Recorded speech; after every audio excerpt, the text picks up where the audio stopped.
Right, ఇక మనం సికింద్రాబాద్కి వెళ్దాం. అక్కడి నుంచి మా ప్రతినిధి అరవింద్ మనకి అప్డేట్స్ ఇచ్చేందుకు సిద్ధంగా ఉన్నారు. అరవింద్, చెప్పండి. మొత్తంగా చూసుకుంటే రాష్ట్ర వ్యాప్తంగా ఆర్టీసీ బంద్ కొనసాగుతుంది. బస్సులన్నీ డిపోలకే పరిమితమయ్యాయి. అదేవిధంగా జనాలు కూడా తీవ్ర ఇబ్బందులు ఎదుర్కొంటున్నారు. దీనికి సంబంధించి లేటెస్ట్ అప్డేట్స్ ఏంటి అరవింద్?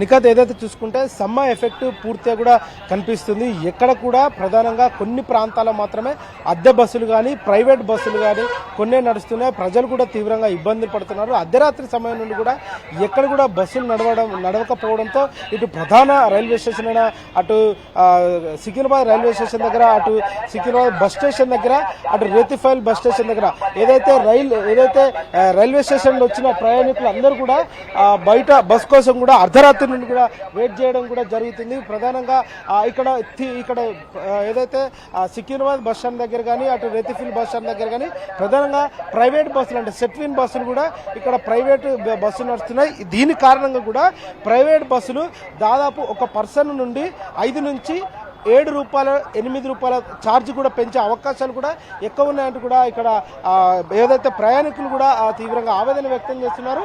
అంతకుముందు కూడా బస్ ఛార్జ్ కొంచెం తక్కువ ఉండే, కానీ ఇప్పుడు పెంచే అవకాశాలు ఉన్నాయి. కొన్ని బస్సులలో ఇప్పటికే సెట్విన్ లాంటి బస్సులు, అటు కొన్ని అద్దె బస్సులలో కూడా ఎక్కువగా పెరిగే అవకాశాలు ఉన్నాయంటూ కూడా ఇప్పటికే ప్రయాణికులు కూడా ఆవేదన వ్యక్తం చేస్తున్నారు. ఇక్కడ కూడా బస్ స్టాండ్ దగ్గర కూడా అనేక మంది జనాలు ఉన్నారు. అంటే దాదాపు ఇక్కడ ప్రధానంగా కూడా దాదాపు ఒక 100 నుంచి 150 మంది కూడా బస్సు కోసం వెయిట్ చేస్తున్నారు. అద్దె బస్సులు కూడా ఛార్జీలు కూడా ఇష్టం ఉన్నట్టు కూడా దండుకునే పరిస్థితికి ఉన్నాయి. దీని నియంత్రణ కూడా ఏం లేకుండా పోతుందంటూ కూడా ఇప్పటికే ఆవేదన వ్యక్తం చేస్తున్నారు. నిన్న రాత్రి నుంచి కూడా బంద్ కొనసాగుతుంది. ఈ బంద్లో భాగంగా కూడా ఎక్కడ చూసినా కూడా బస్సులు అంటే సరైన సమయానికి ప్రైవేట్ బస్సులు కూడా లేక ప్రజలు తీవ్రంగా ఇబ్బందులు పడుతున్నారు. అటు రాష్ట్ర ప్రభుత్వంతో జరిపిన చర్చలు కూడా పూర్తిగా విఫలంగా అవడంతో తీవ్రంగా ఇబ్బందులు పడుతున్నారు అన్నట్టు కూడా ప్రధానంగా తెలుస్తుంది.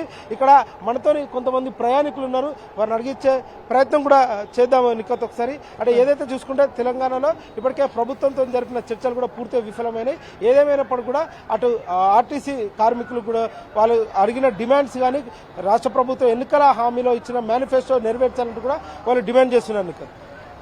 Right, thank you Arvind.